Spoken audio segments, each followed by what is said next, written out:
2, Paul Salevski. I'm sorry. I'm sorry. Bella Napoli. Bella Napoli, Paul Salevski.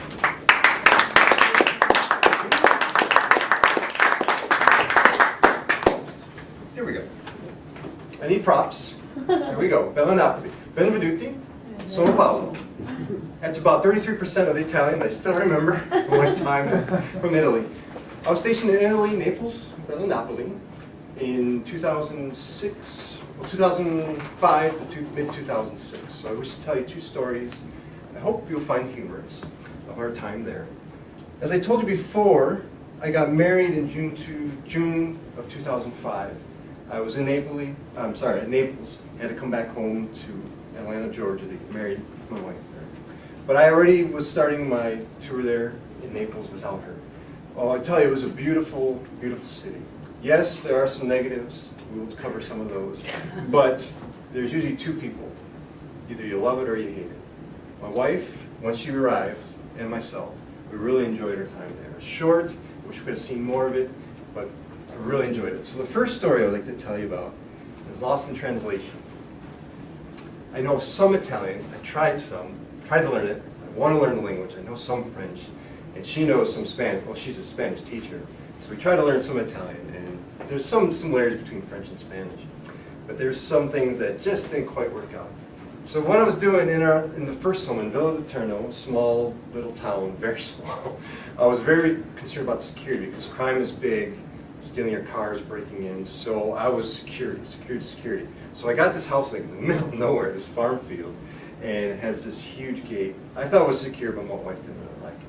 But I was trying to set it up really nice so that way she could enjoy it when she came. But in my time there, the landlord was a brand new house, and they had the pre-wired surround sound speakers. So I was like, all right, I can get my surround sound going. Not that my wife really cares, but I wanted it, so I was trying to do it. So I decided one night, it's time. I went armed, a dictionary, pen and paper, and my little cover thing that I was looking for. And I went to the Fermenta. Fermenta means hardware store. And this is similar to what it looks like. And I went in there prepped to get my cover that I wanted. So that's the picture of an Italian. And I went in, I kind of did some research, I thought it was very basic, that what I'm looking for is a little coperchio. It's the little electrical outlet cover, because that's what was covering the wires in the surround sound speakers, or places for it.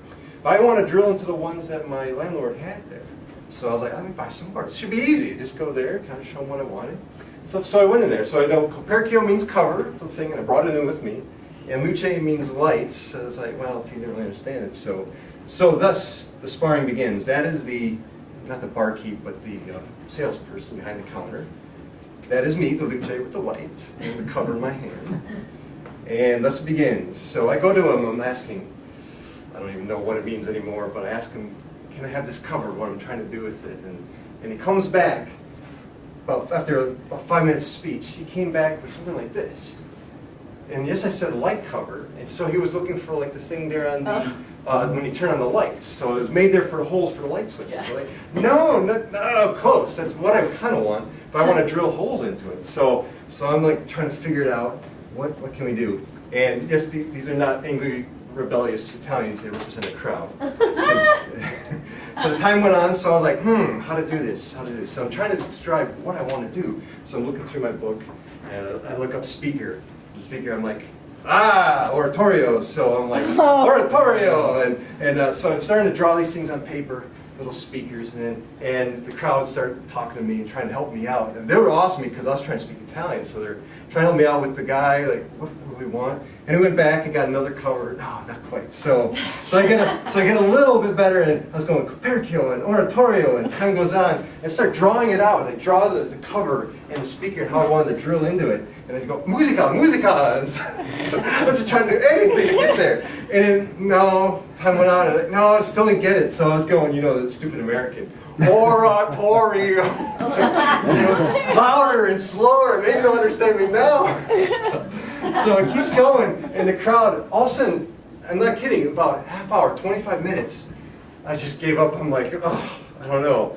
So I look around me, and honestly, this little, small hardware shop, these people just came in off the streets. There was like 20, 25 people, all like talking and all sorts of stuff. They're trying to help me out, talking to the guy behind the corner.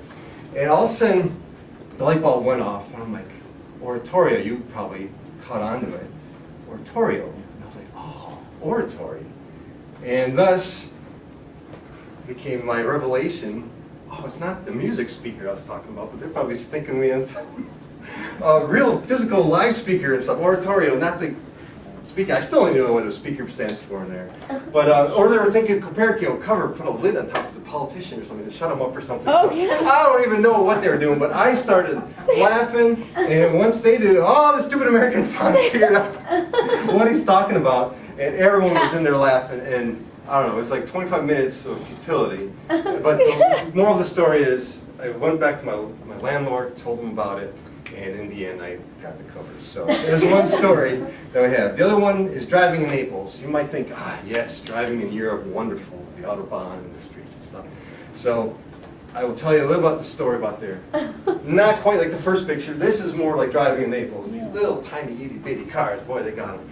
And I tell you, the streets were made for like horses. They weren't made for our huge SUVs and stuff. They want the small cars, and not for the big ones. And I love it, these little smart cars that are now coming here, that they, instead of parallel parking, they just park like a normal car, because they're so tiny that the width of a normal car is the length of their car. And mopeds, they love it. And unfortunately, the trash, Naples was known for their trash. I don't know why people think just to take the trash and throw it out the door. I don't know why they want that. But, all right, how many lanes do you see here? 5. 3? 5, that's more like something like that. It's more of a picture of India, but that's pretty much how Naples was on the Tangenziale. And how many people do you think this can hold? 10. 8, 3. 10? 4. Well, these are not Italians, but we saw, honest to God, my wife and I saw a man, the wife, 2 kids, and a dog on a moped. So, and no helmets, so yeah. So my Italian car, the Fiat, the Fixigantoni, not my car, not my car, not my car. That's my car. It's sleek. Goes to 0 to 60 in 2 weeks. The chicks dig it, I tell you. So I got to do this really quickly. But my time in Baghdad, I went there. And I was sorry when I left my wife because I had to do 6 months in Baghdad. And so I left her, but she didn't drive there. So she took the buses and stuff. And I was sorry about leaving her there. But in my time in Iraq, she wrote me. She said, Paul, I finally did it. I drove a stick shift car because that's all they had there, stick shifts. Drove my car to the commissary, the grocery store. I was so proud of her. I wrote, honey, thank you so much. Relief on me. Congratulations. I'm so proud that you have figured out how to drive the car. But then 4 days later, after I wrote that email, she said, Paul, I got something to tell you. And she unfortunately mistook the stick shift, the clutch, for the brake. And must have jumped that curve. That's near our house there in Naples.